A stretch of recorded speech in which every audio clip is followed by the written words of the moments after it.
serta mampu mengidentifikasi dan menginterpretasi dan menganalisis data kuantitatif, dan mampu menguasai konsep tentang ekonomi moneter dan internasional. Dan sedangkan capaian pada mata kuliah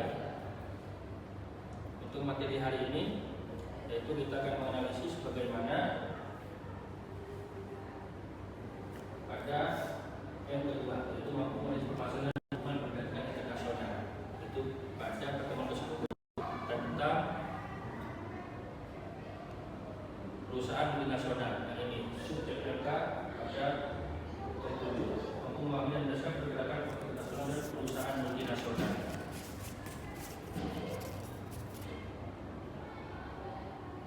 Pada pertemuan tersebut ini, mahasiswa mampu memahami dan menjelaskan pergerakan faktor internasional dengan metode ceramah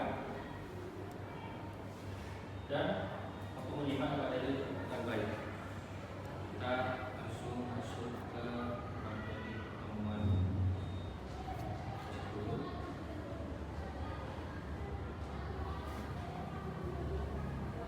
Pada kelas 10 ini kita akan membahas tentang pergerakan faktor internasional. Bahwasanya dalam faktor internasional itu ada dibagi. Dalam sistem mikro, dalam ekonomian itu faktor internasional itu berbicara tentang faktor produksi. Faktor produksi apa saja? Apa saja? Data tentang teknologi. Apa lagi? Ini selanjutnya sumber daya alam atau bahan,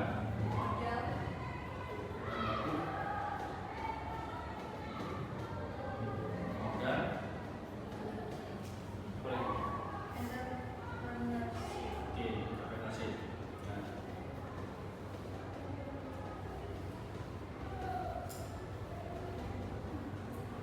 dari faktor produksi ini yang bisa melakukan pergerakan dalam lintas negara itu hanya ada dua, itu teknologi dan modal. Nah, sama sebenarnya dengan pergerakan faktor internasional ini yang bisa berpindah tempat itu hanya teknologi dan modal. Selama ini kita hanya fokus pada arus barang dan jasa. Nah, ini tenaga kerja, faktor produksi itu dipengaruhi tenaga kerja dan modal. Apa yang mempengaruhi? Yang pertama adalah perbedaan hasil seperti upah, hasil modal, serta keputusan membiayai perpindahan antar suatu negara. Perusahaan internasional menjawab fenomena itu. Jadi perusahaan di suatu negara dia bisa beroperasi di banyak beberapa negara. Tujuannya itu adalah dengan mengembangkan riset dan development, selain manufaktur, pengembangan dan ekstraksi, hilirisasi, seperti halnya negara Cina yang mendirikan smelter di Indonesia, seperti nikel di Maluku. Nah, kepemilikan saham perusahaan itu bersifat multinasional. Jadi kalian nanti katakan apa? Saya ingin membeli saham Nestle, saya ingin membeli saham Unilever, saya ingin membeli saham Honda, itu bisa. Karena kepemilikan sahamnya adalah multinasional. Siapapun bisa, baik itu korporasi maupun individu.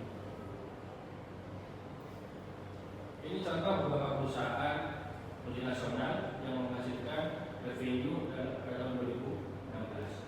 Itu diantaranya masih didominasi dari Amerika, Walmart, Store, ExxonMobil, Bujang ini, Apple, BP, dan Toyota Jepang. Tiga kertas itu dikasih perusahaan di Cina.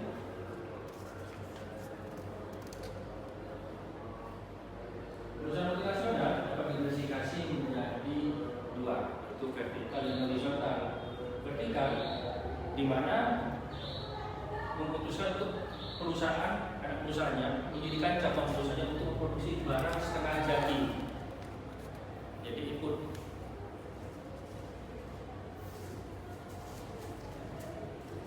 Nah, perusahaan punya jadi input yang digunakan perusahaan serta berlokasi di beberapa daerah seperti Timur Tengah, inputnya di Tulingan, integrasinya di belakang. Jadi untuk ekonomian itu faktor internasional itu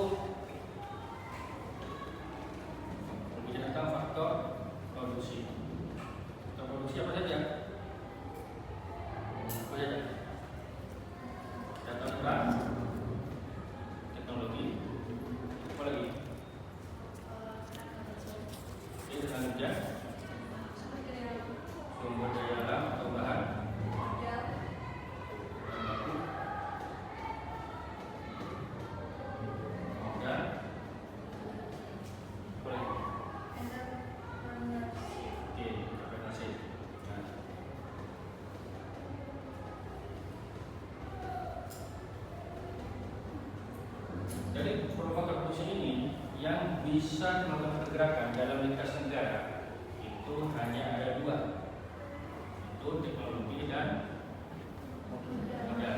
Nah, sama sebenarnya dengan pergerakan. Nah, pemilikan saham perusahaan itu bersifat multinasional. Jadi kalian nanti katakan Pak, saya ingin membeli saham Nestle, saya ingin membeli saham Unilever, saya ingin membeli saham Honda, itu bisa. Karena kepemilikan sahamnya adalah multinasional, siapapun bisa, baik itu korporasi maupun individu.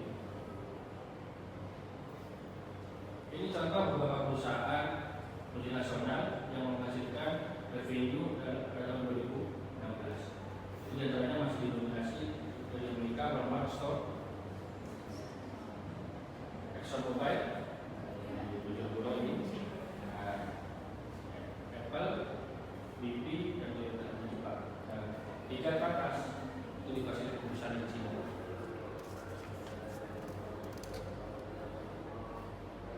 Perusahaan multinasional dapat diklasifikasi menjadi dua, yaitu vertikal dan horizontal. Vertikal di mana memutuskan untuk perusahaan, anak perusahaannya mendirikan cabang perusahaannya untuk memproduksi barang setengah jadi. Jadi ikut.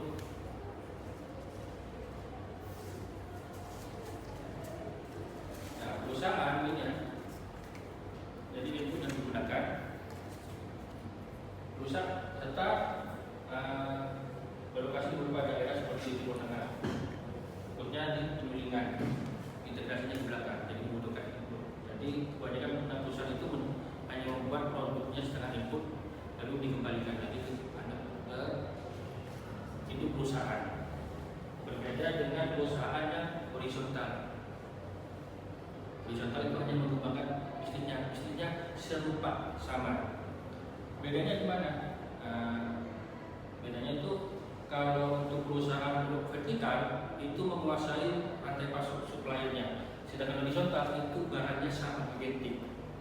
Jadi kalau tidak identik, ya bukan tipe horizontal. Apa yang latar belakangnya mereka untuk mendirikan perusahaan? Karena perusahaan itu tujuannya apa? Perusahaan multinasional. Itu diantaranya adalah menghindari hambatan tarif. Bayangkan kalau kita harus membeli big brand ke Swiss yang hanya satu bisnis, lebih mahal biaya impornya daripada harga bisnis. Nah, perusahaan yang juga di vertikal, jadi tidak harus sama desain khusus untuk mereka. Jadi mereka seperti hanya Milo, Big itu produknya bisa desain berdasarkan negaranya masing-masing. Investasi langsung bisa terjadi ketika ini contohnya di Amerika, perusahaan itu mempunyai saham. Nah, jadi kepemilikannya itu tidak serta langsung pemilik 100% perusahaannya, bisa melalui saham. Contoh, Nestle ini mengakuisisi perusahaan susu yang ada di Malaysia, tapi tidak langsung mengakuisisinya dengan cara membeli sahamnya dulu. Berapa persen saham? Maka saham yang bagus itulah mayoritas. Jadi ketika katakanlah suatu perusahaan mengakuisisi, dia berapa persen yang dimiliki? Jika yang dimilikinya dalam saham mayoritas, maka dia memiliki hak mutlak dalam menentukan kebijakan. Ini ada investment position ketika di tahun 2015 mayoritas didominasi oleh negara Eropa. Sedangkan FDI di Amerika, nah tetap dari Uni Eropa. Jadi Uni Eropa memang menyumbang investasi terbesar di Amerika.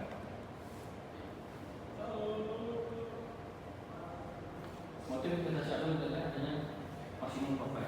Nah, di mana ketika berbicara bisnis itu adalah memaksimalkan profit, pasar-pasar yang besar. Keberadaan akses ekspor. Berarti bukan karena ekspornya, impornya, tarif impornya itu masuk ke suatu negara. Perbedaan selera. Coba kalian bandingkan apakah selera coklat Milo di Indonesia sama nggak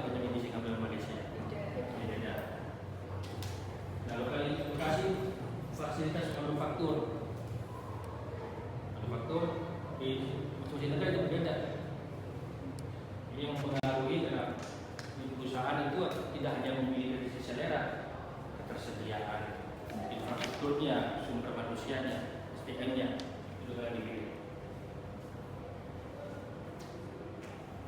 Permintaan itu sama, berbiaya.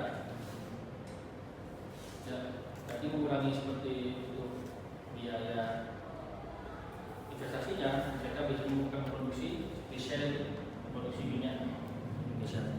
Jadi mereka tidak perlu memproduksi minyak di Inggris lalu dikirim di Indonesia. Tidak. Mereka akan mencari produk sumber minyak di Indonesia, memproduksi dan membelikannya di Indonesia. Oke, ada faktor biaya.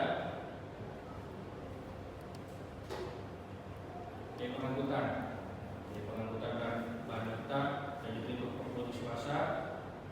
Jadi mereka akan lebih mudah menggunakan biaya yang ringan dengan cara menggunakan tenaga kerja lokal. Biaya yang ditekan. Biaya sama. Nah ini analisis risiko. Jadi perusahaan multinasional itu ada beberapa risiko yang mereka hadapi di Indonesia, antaranya adalah risiko politik, risiko keuangan dan ekonomi. Risiko politik itu tentang kebijakan politik di Indonesia, bagaimana kondisi keuangan, kondisi moneter dan bagaimana perekonomian. Ekonomi itu juga mereka menjadi minat konsumen masyarakat, apakah mereka masih mau membeli produksi dari perusahaan tersebut. Apakah ada yang ditanyakan dari materi tentang perusahaan multinasional dan pergerakan internasional? Apa? Oke, banyak. Tadi kan dijelaskan perusahaan multinasional kan dibagi menjadi dua, horizontal sama vertikal. Nah, saya mau tanya Pak, apakah ada contoh perusahaan multinasional yang beroperasi atau terintegrasi secara horizontal di Indonesia? Oke, contoh perusahaan multinasional yang terintegrasi secara horizontal. Oke. Ketika bicara horizontal, karena disebutkan kan barangnya harus sama. Nah, kalau horizontal itu barangnya identik atau sama. Nah, apakah ada produk yang identik sama di Indonesia? Ada. Ya, ini adalah Coca-Cola. Kalian pergi kemana pun, mau pergi ke Singapura, mau pergi ke Malaysia, rasa Coca-Cola itu kan sama. Tidak akan berubah. Itu contoh dari Coca-Cola. Dan ada lagi hotel JW Marriott, perhotelan, itu hotel internasional.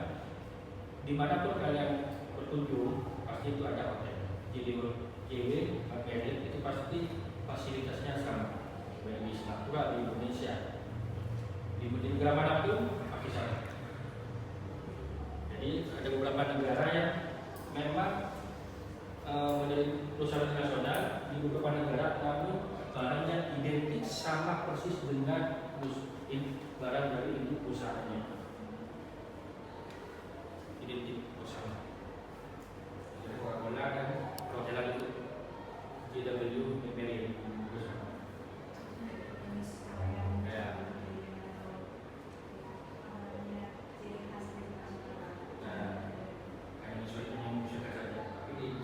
Merubah inti komposisi dari produknya.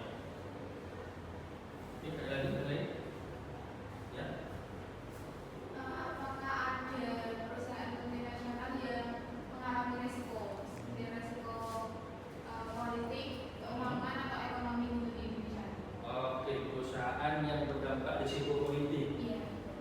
Nah, yang ini ya, risiko politik. Nah, perihal politik ini yang lebih riskan. Kita tahu mungkin kalian masih tentang PT Freeport di Indonesia.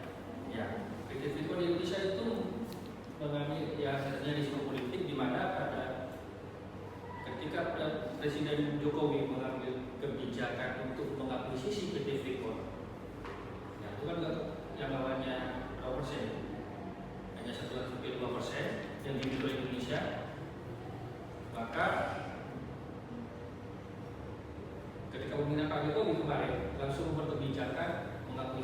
saham PT Freeport berapa sahamnya?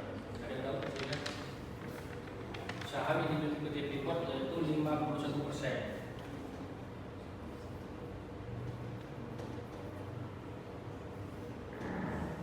PT Freeport 51%. Maksudnya apa 51% ini? Yaitu di mana dia sebagai pemegang saham mayoritas.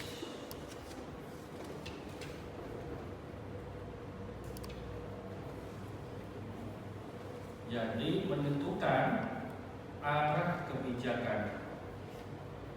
Siapa yang menentukan kebijakan? Ya, pemerintah Indonesia. Nah, arah kebijakan perusahaan.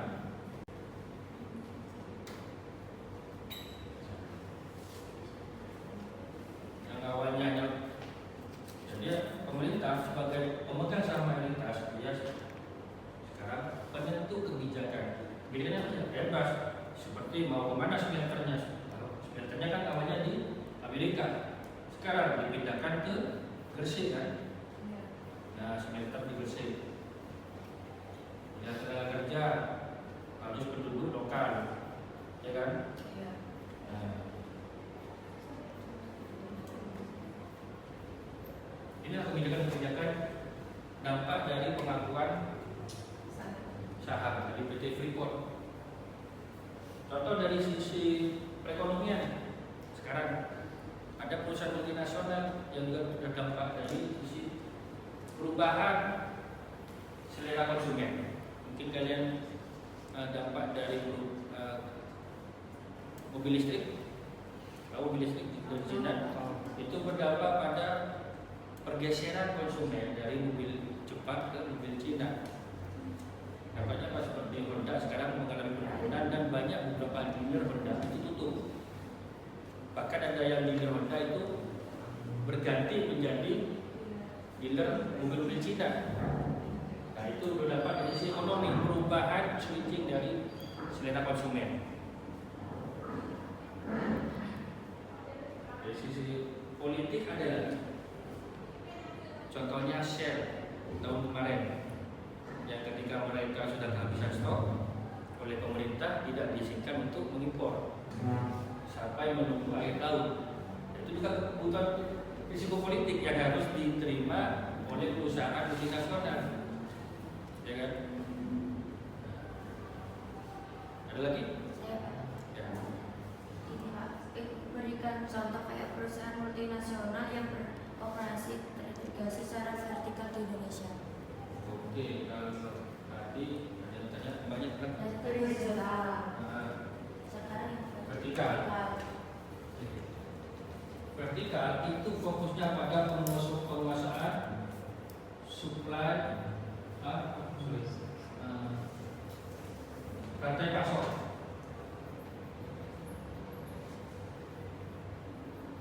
Nah, rantai pasok. Jadi perusahaan-perusahaan yang sebelum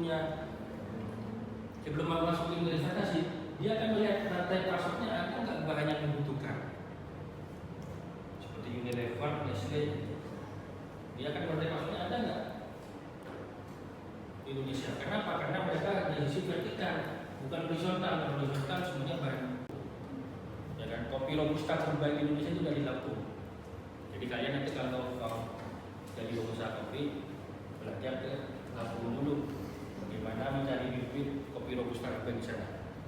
Seperti Big Brand itu susu sapi. Produksinya di mana? Pabriknya di Pasuruan. Tapi sumber bahan bakunya itu dari Probolinggo dan Malang. Penyuplai susu sapi di Tutu Nisli untuk produk Big Brand. Nah, itulah suplainya dari Probolinggo dan Malang, ditaruh di tengah-tengah pabriknya itu di Pasuruan. Jadi untuk perusahaan yang multinasional secara vertikal, dia akan mencari bahan bakunya ada nggak di negara, menguasai rantai pasok.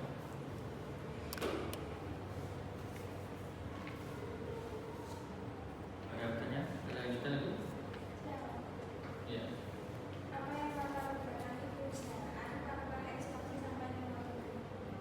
Oke, yang menerbelakangi perusahaan. Yang pertama selain dari sisi yang saya sebutkan tadi, latar belakangnya ekspansi pasar, bangsa pasar. Yang kedua, menghindari tarif. Ya. Tarifnya menjadi berapa? Ya nol. Kenapa? Karena produk produksinya di dalam negeri. Yang ketiga, selain bangsa pasar, persaingan. Ya, persaingan.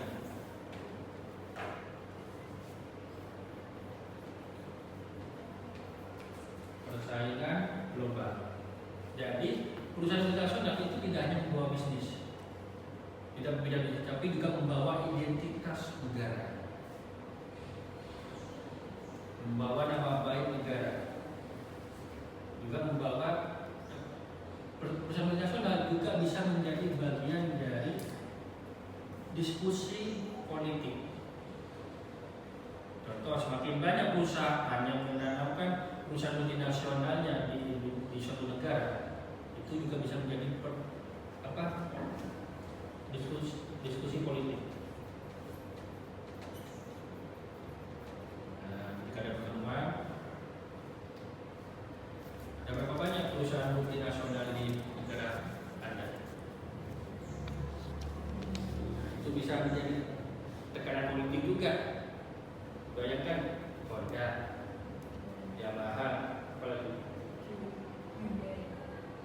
untuk yang di Jepang dulu, Toyota, dan itu keluar dari Indonesia.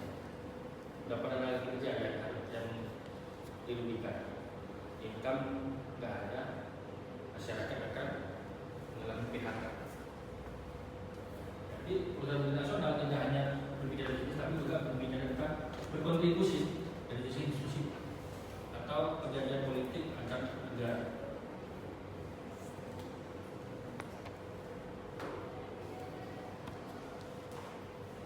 Ada pertanyaan lagi? Oke,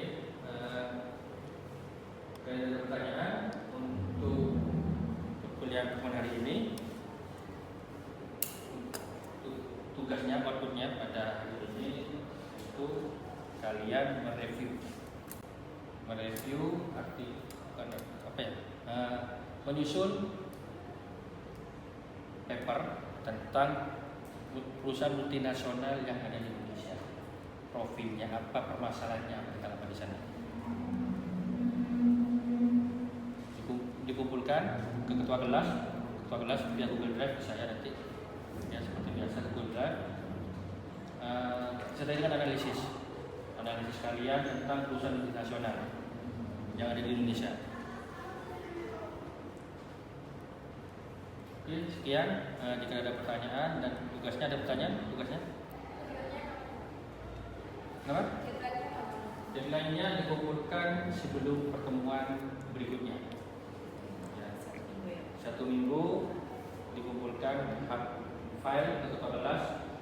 Jangan lupa nama, name, perusahaan multinasional. Oke, jika ada pertanyaan untuk kuliah hari ini saya cukupkan. Kurang lebihnya mohon maaf. Assalamualaikum warahmatullahi wabarakatuh. Waalaikumsalam.